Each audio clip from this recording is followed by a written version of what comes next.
While African American subjects showed a number of other phonological and morphosyntactic features that strongly marked their ethnic membership, the realization of vowel shift in the African American system certainly follows very closely the pattern of shift found in that of the European American system.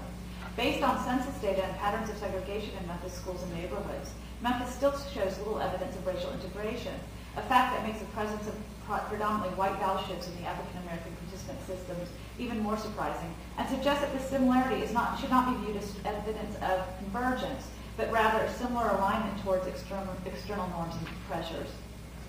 The second phase of the research was designed to study how Memphis speakers perceive specific vowel shifts and how these forms function for them as social indices.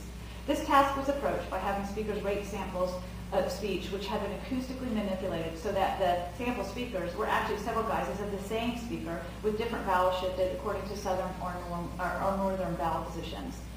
Through the administration of a match-guided vowel perception test using synthesized tokens manipulated for F1 and F2 position, this project measured whether Southerners were able to accurately classify certain vowel formant positions as more southern or northern, and whether, due to the apparently divergent nature of changes across regions, front vowel positioning was more salient as a regional identifier than back vowel positioning. In addition, the research was designed to explore whether speakers were more perceptually aware of changes they themselves take part in, such as the A and E reversal, which is widely exhibited by speakers in Memphis, in contrast to E and I reversal, which is absent in Memphis. Overall, results in Table 5 suggest that there is a high degree of correlation between production and perceptual aspects of vowel quality. A LAVIS comparative comparison t-tests were run on the results from 160 subjects to measure whether Memphians are accurate in the selection of most southern guises and whether accuracy is affected by the degree of participation in various aspects of the shift. Participants showed significantly less accuracy in picking out fronted back vowel guises as representative of southern pronunciation. They were also significantly more perceptually aware of shifts in the mid-front vowel classes, in which they do show a high degree of productive shifting, compared to tokens which compared various degrees of shift in the high front vowel classes, in which they don't show productive shifting. The shift that occurs most widely across dialects, namely â fronting, was perceived as the least regionally identifying, or one of the least. The shift that occurred most actively and most locally, â centralization, was perceived as the most regionally identifying. In terms of how such perception affected ratings of associated social traits, paired comparison t-tests and Pearson correlation tests suggest that both pleasantness and education ratings are tied to the southernness of the token. That is, the more a token had been shifted towards southern shift norms, the lower the token was rated on education and pleasantness. You can see this in Table 5. The northern shifted performance patterns were rated both more educated and more pleasant. Interestingly, tokens rated least correct did not appear to benefit from higher pleasantness ratings.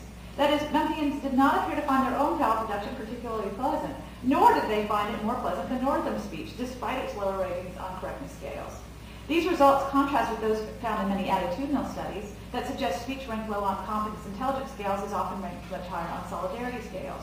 However, this lack of higher solidarity ratings may have to do with the low-level systemic changes and actual speech involved, rather than any realignment of speaker judgment criteria more generally. Results also suggest that vowel category has a strong effect on this ranking.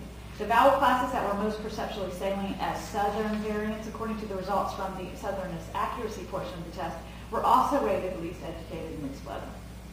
In terms of race and gender, ethnicity more significantly affected accuracy scores than gender, and race and gender played a greater role in accurately perceiving southern shifted back vowels compared to southern shifted front vowels. As you can see in Table 7, whites were significantly more accurate in noting the southern variants with the I class, but not in any other front vowel classes, and even this at only 0.05. This is not surprising given that I shift is quite rare in Memphis, usually confined to a few older white men, and is therefore probably more sensitive to race. Back vowel results were a bit more difficult to interpret. Sensitivity to â fronting is significantly dependent on the interaction of ethnicity and gender, with white males and black females more sensitive to fronting than either white females or black males.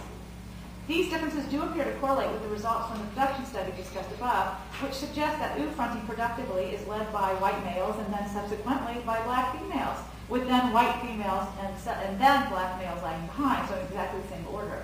However, what underlies this patterning is unclear, as such groupings are unusual. What would unite black females and white males in such a way perceptually and productively? Interestingly, while â fronting shows no significant perceptual differences among these groups, â fronting fronting accuracy scores are significantly different between whites and blacks and males and females respectively, with both whites as a group and males as a group showing significantly more accurate ratings of the southern vowel variants.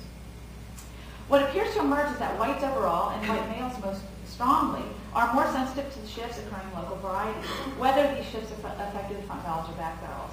As it is likely these vowel shifts originated in white speech in the South, this increased ethnic accuracy in placing the shifts regionally is perhaps not very surprising. What is surprising is, given what we know about the tendency of women to lead in the early stages of shifts, that it is males that appear more perceptually aware of the changes occurring in the South, even when those shifts are moving in the same direction as larger prestige or national norms. The final project called it the measure of perceptual salience of actual speech by providing a measure of local linguistic security towards Southern speech when put in direct contrast to speech in the larger U.S. community. In work documenting the folk linguistic beliefs surrounding American regional dialects, Dennis Preston, who we all heard from today, so this will be perfect to fit in here, confirmed the stereotypes about the uneducated but pleasant speech spoken in the American South and the more correct speech used in the North by asking respondents to rank the 50 states, Washington, D.C., and New York City on a scale from 1 to 10 for education and pleasantness. Using his same study, the current perceptual dialectology study sought to determine how Memphians overtly view their speech and that of speakers from the northern and western states, and how region, gender, and ethnic differentiation or affiliation affected their evaluations. Not surprisingly, results suggest that Memphians are very aware of the north-south continuum. That comes as a shock, I'm sure, and its correlation with correct speech, but are not very aware of intra-western differences, lumping most of the western region together as one largely correct area.